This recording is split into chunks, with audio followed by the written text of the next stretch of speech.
Nagsimula ang pelikula kay Camilla, na nakagapos sa isang madilim na silid na humihingi ng tulong. Ang kanyang kidnapper, na naiinis sa kanyang mga sigaw, ay pumasok at kinukuryente siya ng isang improvised device bilang parusa. Pagkatapos ay lumipat ang eksena sa dalawang matalik na magkaibigan, sina Stephanie at Ellie, na nagmamaneho ng bisikleta sa kanayunan ng Argentina. Sa kasamaang palad, hindi nila napansin ang isang poster ng nawawalang tao na ang pangalan ay Camilo. Huminto sila sa isang maliit na nayon at nakatagpo ng isang lokal na naglilinis ng isang dambana na nakatuon sa tila isang serye ng mga nawawalang individual. Si Stephanie, na medyo marunong magsalita ng Espanyol, ay humihingi ng mga direksyon patungo sa isang hotel na tinatawag na Rosa Mara. Pagdating sa kanilang motel, nag-check-in sila para sa isang gabing pamamalagi, nagpaplanong sumakay ng bus papunta sa ibang lungsod at lumipad pabalik sa Estados Unidos kinaumagahan. Isang medyo nakakatakot na empleyado ng hotel ang tumutulong sa kanila sa pag-check-in. Habang hinihintay na matapos si Ellie sa banyo, nakarinig si Stephanie ng katok sa pinto ngunit hindi niya ito pinansin. Nang maglaon, pumunta sila sa isang bar sa bayan kung saan kinastigo ni Ellie si Stephanie dahil tumutugon pa rin siya sa mga text mula sa kanyang dating boyfriend. Isang waitress ang naghahatid sa kanila ng inumin, na nagpapaliwanag na binili ito ng isang espesyal na tao sa loob ng bar, ngunit hindi sila gaanong interesado.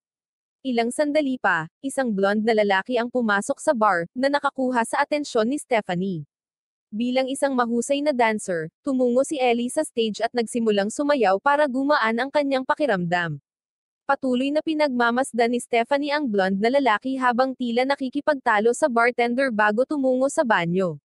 Nagtataka, sinundan siya ni Ellie at inakit niya ito, ngunit pinatigil siya ng lalaki. Ayaw niyang masira ang kanyang gabi, inilipat ni Ellie ang kanyang atensyon sa lalaking nagbigay sa kanila ng inumin at nagsimulang mang-akit sa kanya.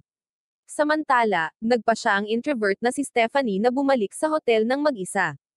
Sa pagtatapos ng gabi, dinala ni Ellie ang lalaki sa kanilang silid sa hotel, habang si Stephanie ay naiinis dahil hindi siya makatulog ng maayos. Sa init ng sandali, sinubukan ng lalaki na hikayatin si Ellie na umuwi kasama niya, ngunit tumanggi ito. Hindi matanggap ang kanyang pagtanggi, siya ay naging agresibo, pisikal na inaatake si Ellie. Nang marinig ang kaguluhan, namagitan si Stephanie. Galit na galit dahil naputol ang kanyang maligayang oras, ang lalaki ay patuloy na kumakatok sa kanilang pintuan. Ang blonde na lalaki mula sa bar, na nananatili sa parehong hotel, ay nakialam bago dumating ang staff ng hotel. Kinaumagahan, matagal nagising sina Stephanie at Ellie at naiwan sila ng boss sa araw na iyon. Desperado silang umalis sa lugar, sinubukan nilang habulin ito gamit ang kanilang mga bisikleta ngunit sila ay nabigo. Nang walang available na ibang transportasyon, bumalik sila sa kanilang hotel at nag-book ng isa pang bus.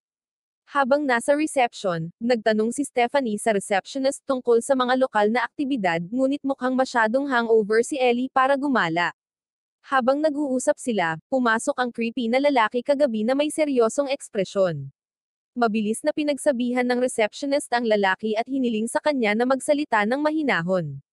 Sa kabila ng babala ng receptionist na huwag bumisita sa isang lugar na tinatawag na Villa del Lago, nagpa siya pa rin ang dalawang babae na pumunta doon.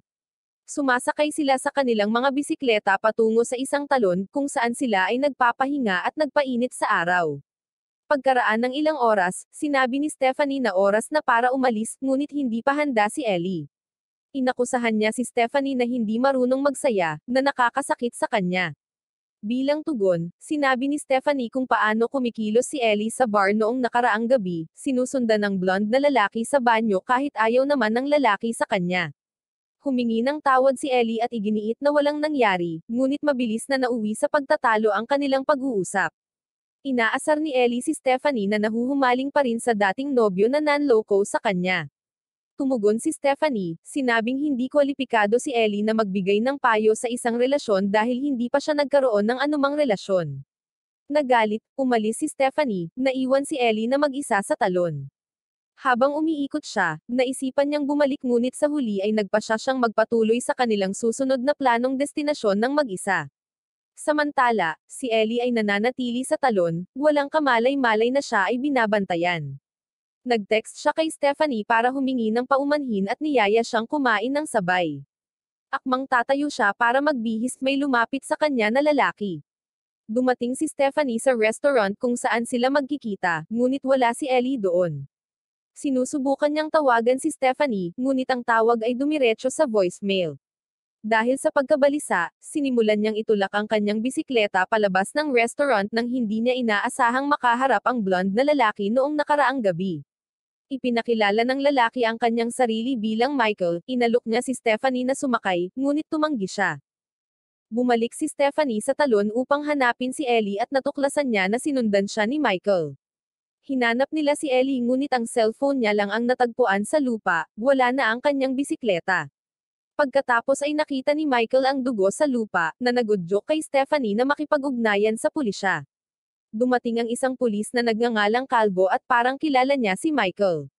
Inakay niya si Michael sa istasyon at ipinakita sa kanya ang mga larawan ni Ellie.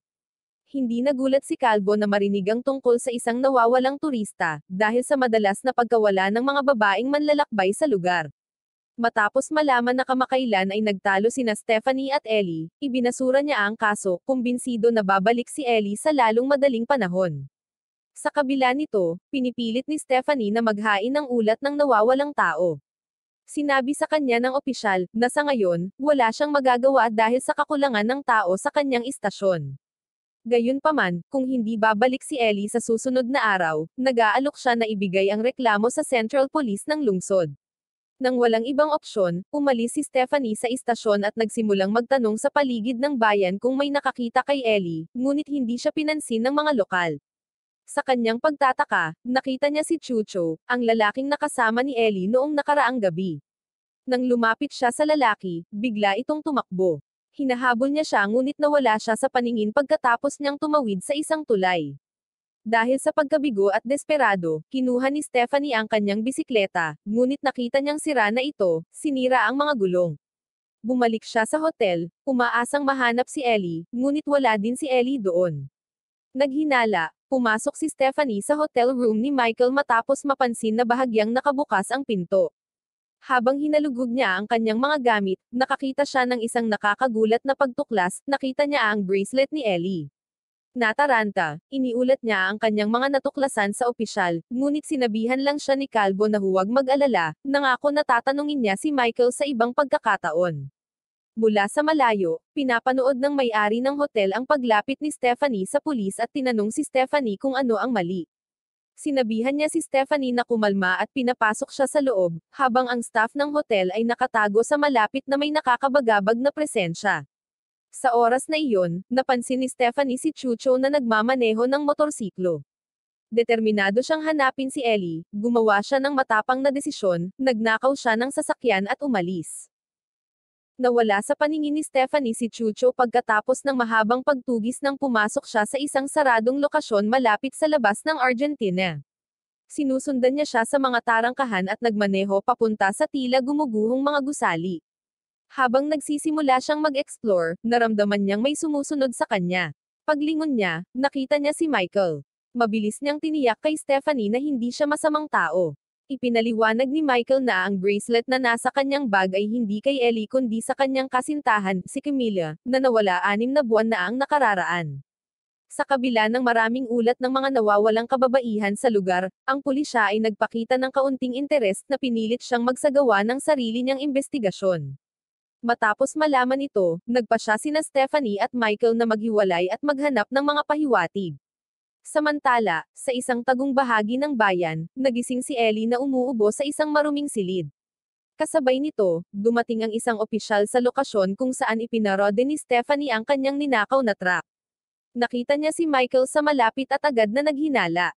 Ang opisyal, na halatang bigo, ay nagtanong kay Michael tungkol sa kinaroroonan ni Stephanie, dahil siya ay pinaghahanap para sa pagnanakaw ng kotse. Sinabihan ni Michael ang sheriff dahil inune pa niyang hanapin ang ninakaw na sasakyan kaysa sa isang nawawalang tao. Bilang tugon, inutusan ng opisyal si Michael na pumasok sa kotse para sa pagtatanong tungkol sa bracelet. Sa ibang lugar, natagpuan ni Ellie ang kanyang sarili na nakulong kasama si Chucho sa isang silid. Nang walang ibang pagpipilian, sinubukan ni Ellie na manipulahin siya. Sa una ay nahulog siya sa kanyang pangaakit, ngunit kapag siya ay lumaban, si Chucho ay naging agresibo at nagtangkang salakayin siya. Sa kabutihang palad, isang tawag sa telepono mula sa kanyang boss ang nagpahinto sa kanya, na pinilit siyang huminto para sagutin ang tawag. Kasabay nito, natuklasan ni Stephanie ang motorsiklo ni Chucho at nakipagsapalaran pa sa bayan. Hindi nagtagal ay nahanap niya ang gusali kung saan nakakulong si Ellie at pinatay ang generator para makuha ang atensyon ni Chucho. Nang iyon niya ito muli, hindi sinasadyang natamaan ni Stephanie ang isang bisikleta at gumawa ito ng malakas na tunog. Mabilis siyang nagtago habang sinisiyasat ni Chucho ang ingay. Sa sandaling umalis si Chucho, pumasok siya sa gusali at nakita niya si Ellie. Kumuha siya ng kutsilyo, pinutol niya ang tape na nakatali sa kanyang matalik na kaibigan, ngunit nang napagtanto ni Chucho kung ano ang nangyayari, hinabol niya sila. Ang dalawang babae ay tumakbo patungo sa ninakaw na sasakyan ni Stephanie, at nilock ang mga pinto. Sa takot, pilit nilang pinaandar ang sasakyan habang walang humpay na kumakabog si Chucho sa bintana. Natarante si Stephanie at sinubukang paandarin ang sasakyan, ngunit hindi ito umaandar. Biglang tumahimik ang lahat. Nawala ang lalaki, bumalik lamang pagkaraan ng ilang sandali, hinagisan ng laryo ang windshield, at nabasag ito. Dahil wala nang silbi ang sasakyan, tumakas sina Stephanie at Ellie. Habang tumatakbo sila, naabutan sila ni Chucho at hinampid niya si Ellie sa lupa, na naging dahilan upang matamaan ito ng malakas sa ulo at mawalan ng malay. Sakto, dumating si Michael at isang pulis, pinipigilan si Chucho bago niya maatake si Stephanie. Si Stephanie, na nalulula sa takot at kalungkutan, ay naniniwalang patay na si Ellie at nagsimulang umiyak. Nang marinig ng opisyal ang kanyang pag-iyak, sinabihan ng opisyal si Stephanie na manatili sa loob ng kotse, at sumunod siya. Gayunpaman, sa lalong madaling panahon ay naramdaman niya na may mali. Samantala, ang opisyal ay gumawa ng isang nakakagambalang pahayag tungkol sa kung paano ang pagkamatay ni Ellie ay karapat-dapat dahil siya ay kaakit-akit na nagpapataas ng mga hinala ni Michael. Walang pag-aalinlangan, kinuha ni Michael ang baril ng opisyal, itinutok ito sa kanya at kay Chucho. Hinihiling niyang malaman kung nasaan si Camila. Ang opisyal, hindi nabigla, ay nagsabing alam niya ang lokasyon ni Camila at siya ay buhay pa. Gayunpaman, nagbabala siya na kung papatayin siya ni Michael, hindi na niya mahahanap si Camila. Pagkatapos ay nagmumungkahi ang opisyal ng isang deal, ibabalik niya si Camila kung papayagan siya ni Michael na kunin si Stephanie. Pagkatapos ng ilang sandali ng pag-aalinlangan, atubili na sumang-ayon si Michael. Ngunit sa sandaling gawin niya ito, bumunot ang opisyal ng isa pang baril at binaril siya. Si Stephanie ay nahuli at pinilit na sumakay sa kotse ng pulis. Dinala siya sa opisina ng opisyal kung saan ibinunyag niya ang kanyang tunay na kalikasan, isa siyang human trafficker na nagpaplanong ibenta si Stephanie sa halagang $2,000 o posibleng $6,000 kung siya ay isang birhen. Tumawag siya sa telepono at pagkatapos ipinaalam niya kay Stephanie na balak niya siyang ibenta sa isang business partner. Bago umalis, pinatahimik nila siya at dinala sa isang bangka. Nang gabing iyon, nagising si Stephanie sa kalagitnaan ng paglalakbay. Sa mabilis na pag-iisip, kumuha siya ng lambat at inihagis kay Chucho, dahilan para mahulog siya sa dagat at malunod. Pagkatapos ay tumalon siya sa tubig para magtago at palayain ang kanyang sarili, habang hinahanap siya ng opisyal gamit ang isang flashlight. Ginagamit ang lahat ng kanyang lakas, lumangoy siya patungo sa dalampasigan. Doon, naghihintay ang isang matandang lalaki, siya pala ang kasosyo sa negosyo ng opisyal. Pinag-usapan ng dalawang lalaki ang transaksyon, kahit na nag-aalangan ang matandang lalaki, napagtanto na maaaring si Stephanie ay isang taong aktibong hinahanap ng mga tao. Sa kalaunan, nagpasya siyang kunin siya, ngunit tumanggi si Stephanie na tanggapin ang kanyang kapalaran at sinipa siya sa singit bago tumakas. Hinabol siya ng opisyal ngunit nag-aalangan siyang barilin si Stephanie dahil kailangan niya itong buhay. Sa wakas ay nakatagpo si Stephanie ng isang lalaki sa isang fishing wharf, ngunit agad siyang binaril ng opisyal. Dahil wala nang matatakbuhan, nagtago siya sa likod ng mesa habang hinahanap siya ng opisyal. Kapag malinaw na ang baybayin, lumabas siya mula sa pagtatago, ngunit nakita siya ng opisyal. Pagkatapos ng pakikibaka, nakuha niya ang baril mula sa opisyal at binaril siya hanggang sa mamatay. Dahan-dahan siyang bumangon at naglalakad sa gabi hanggang sa sumikat ang araw. Pagsapit ng umaga, napansin niyang may paparating na sasakyan. Matapos tiisin ng isang gabi ng takot, siya ay lubos na na-trauma. Naghahanda siya para sa paparating na banta, kumuha siya ng bato sa gilid ng kalsada, handang lumaban.